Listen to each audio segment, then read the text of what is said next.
My name is Gabriel. My drug of choice is alcohol, and I've been sober since May 10th. The first time I had alcohol was in high school. Uh, I used to host ditching parties at my place, and so people would come and they would bring 40s and quarts back then. It was a while back, and so we used to play quarter bounce, and we'd ditch a couple classes and eventually go back, finish the day, and that was kind of random, maybe once a month or once every couple months. It was, you know, didn't seem like a big thing at the time. Yeah, I was a weed smoker, and but it wasn't an everyday thing. It was, first starts, here and there, uh, and that at that time that was the extent of it. Yeah. Well, a problem. When did it become a problem? So in 2009 and 10, I'm gonna say it was like I had this job where uh, I was running a division. It was a manufacturing division, and I had to be, everything on this company. I was the sales, I was the manufacturer. I bought everything that we needed. Just basically ran the aspect like if it was my company. And so there was a lot of traveling involved, and so I found myself, because I didn't like flying, I found myself in the bar at the airport prior to flights, and both going and returning. And then there was a lot of drinking during these business trips, and basically was traveling like 2 weeks out of every month.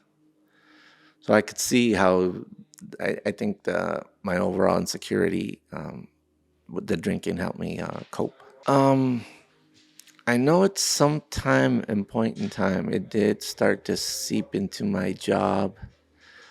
I know now the effect it had on my wife.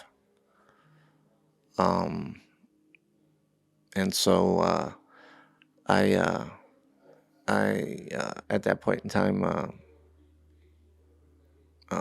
yeah, I could see it affecting my family members. I don't know so much about my son. He's never let on about that part. He was still pretty little. He was only 5 at the time. Yeah, I was at an AA meeting on the 8th of May, and I was sitting in our meeting, and I had to go buy a car that day. And it was something that's kind of been weighing on me. I had to pull money out of my retirement to buy this vehicle, because we didn't have any expendable cash because we used it for my treatment. And so I pulled some money out of my retirement to buy this vehicle. It was for my wife. My son crashed our prior vehicle, so we were down to one vehicle. And eventually I was going to go back to work. And so I'm sitting in this AA meeting, and I'm thinking about this vehicle, and I was going to go see it. And if it was anything that I thought that was like the pictures I saw, was going to buy it and finally kind of get that off my back. It had been weighing on me for so many months. And then as I'm thinking about this vehicle and I'm in the AA meeting, I'm thinking that, wow, wouldn't it be nice to just have a couple of drinks when I go over there? So I left the meeting and I stopped at a liquor store, and I got me 4 shots of tequila and proceeded to go see the vehicle. I ended up buying the vehicle, and that was a Saturday. And Sunday, I proceeded to drink a little bit more. And then I can't remember what happened on Monday, Tuesday, or Wednesday. Those days are completely blank. Um, I remember very small bits and pieces of those 3 days. And so I had gone on a really hard binge at that time.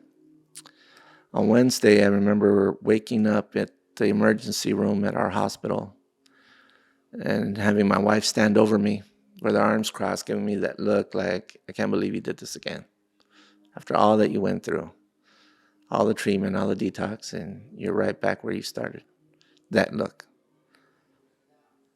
And so she proceeded to tell me that I was at an intersection and I was completely unconscious. And the police had to break my window to get me out and transport me to the hospital. And I don't remember any of it. Um, I eventually proceeded to check out of the hospital on my own.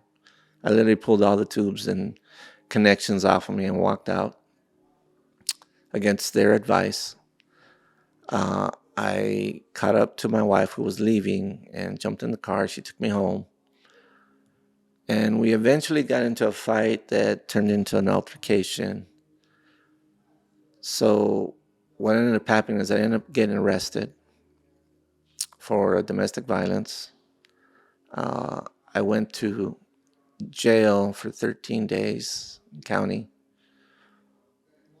And subsequently, Solis was advocating. They literally were in court every day, whether I was there or not. And I was only there one day because they didn't know what day I would show up. So they were there advocating for me every day.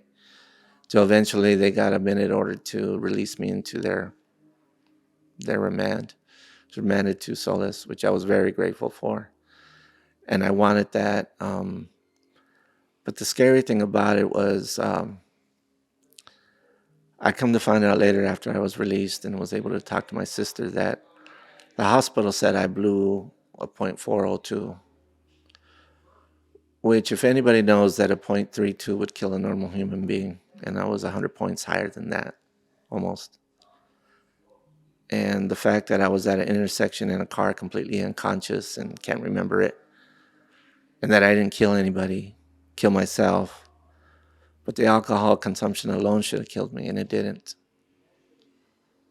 So I see that as a miracle that God has spared my life for some reason. Why I don't know.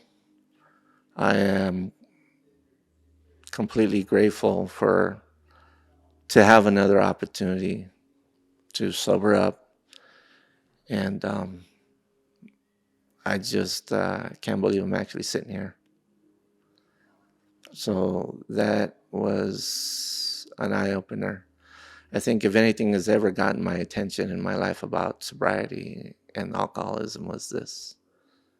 I'm just so fortunate. I can't even believe how lucky I was that nothing terrible happened. I mean, if I had hurt somebody, I could be in jail for the rest of my life and never see the light of day. I mean, the 13 days that I spent in jail mm, was nothing I'd ever want to experience again. So I'm grateful for this opportunity to have another chance at this. It was between the hours of say 5:30 and 8:30. And it was beer, and I'd be usually making dinner, and the wife would be at home watching TV, and so it would surround myself with you know that afternoon situation, so or early evening, and then I would stop drinking at 8:30 every night, and unless it was a weekend, and then and so and then I would go to sleep and then go to work the next day. Yeah, I remember one time I was getting the shakes. I was because I had gone to work and I guess I had been drinking more heavily at that point. I was already into hard liquor, it wasn't even beer anymore. And I remember I was on my computer and my hands started to tremble and I didn't understand it. I didn't know what that was, and I had to deal with it. And so lunchtime came around and I went to a liquor store and I got like a little half pint of something and I drank it, and so that my hands would stop shaking. So yeah, that's the only way that's gonna stop unless you have medicine, and I didn't have any, so I had to buy a half pint. Yeah, so that's kind of when it started to seep into my work because I was technically at work. Yeah, there was recently two incidences that I I there was a period of blackout in one of them, like literally 3 days that I can't even remember. things that people were telling me that happened that I don't have any idea. I can't recall any memory of it at all whatsoever. Most recently, and then the prior one, it was just the behavioral aspect. I was super paranoid, and I didn't. I was supposed to go into treatment. I was supposed to go into detox, and they had to fight to get me in there because I thought that at the time I thought that they were gonna chop me up like a Dahmer and eat me up. And so there was a high level of paranoia before I went in, and eventually succumbed to being admitted. And yeah, so yeah, there were some crazy incidences recently. Well, I maintained my sobriety for about 13 years, make it probably let's say 12. And so last year is when I backslid, and it was, obviously it was a gradual thing, and slowly just uh, it started getting out of control. I remember one day I showed up to my job, and I was still kind of high from the previous night, and I went to my car to get a bottle of water, and there was a half of a half pint in there, and so I took a hit off of it, and so I went back to work, and I guess word had gotten around that I'd smelled like, I guess, alcohol or something, and so my boss sent me to the clinic and had me P test and test for drugs, and so I tested positive. I was a point oh 0.08, even though I didn't feel it. I felt fully functional, and I talked to the tech there. I just asked him straight up, "Is there any way I can blow zeros?" It was a P test for drugs, but it was a breathalyzer. And he says, "Well, because the only way that's going to happen is if I blow for you, and I could lose my job." He says, And then he kind of just paused, and he said, "Well, if you send me a couple bucks, we'll see what we can do." And I agreed that I'd give him a couple bucks, and he blew for me, and he recorded that. And I didn't have any drugs in me, so my P test came back clean. And so, yeah, I managed to escape that scenario um, without testing positive that day. If I had tested positive, I would have been without a job. That's crazy. Um,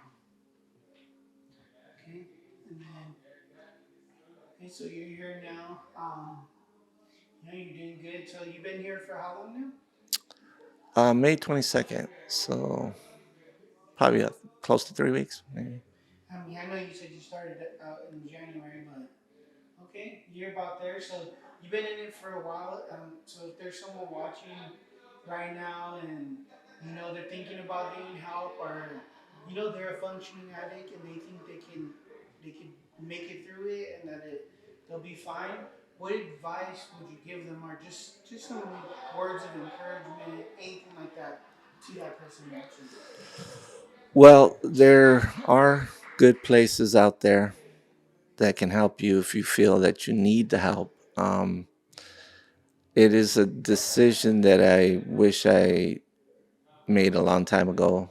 Um, when you become a, say, alcoholic or an addict in any way, there's usually a lot of issues behind it. It's not just the act itself, but there's for me, for instance, I had insecurities, fear, anxiety, different emotions that were just overtaking my life, and I never dealt with them. I've had some trauma in the past, and so um, in that regard, I never dealt with those issues. Which alcohol, that's how I was dealing with it. I was dealing with alcohol. So, in fear of losing my family, I went to treatment to seek help. But I realized that in the end, that I had to do it for myself and not for them. Uh, and so, just look inward. There is a better life in there for you. It's not always easy. but maybe there's aspects in your life that you have neglected that you're treating with the addiction. And I find that to be usually the case. So, by just getting help, you'll get help in those other areas as well. And you'll learn how to deal with whatever it is that's causing you to turn to drugs or alcohol for either happiness or to suppress those feelings and to deal with them. There is a sober way to go about it. And for myself, I know for a fact that it'll keep you out of jail. It'll help you survive and live a more fruitful life, a happier life, one that you deserve.